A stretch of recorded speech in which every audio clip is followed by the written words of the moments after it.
Kikongwe mmoja ameweka taharuki, naweza kusema maswali mengi, watu wamejiuliza maswali mengi, ambaye ameishi muda mwingi sana. Nafikiri amefariki kati ya umri akiwa na umri wa 122 na siku 100 kadhaa, yani siku 100 na huyu bwana kaingia kwenye World Record Guinness kwamba kilichomfanya awe tofauti na watu wengine, kwa sababu tunafahamu kwamba kuna vikongwe ambao wanaishi sana, tena more than that, more than miaka 100 na.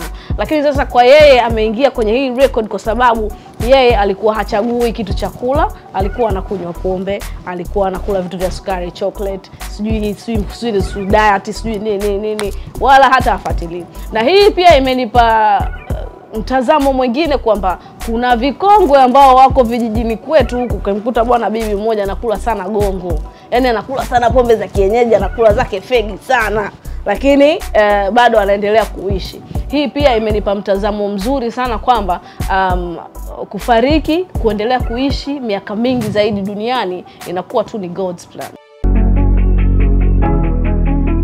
ST Bongo, nyumbani kwanza.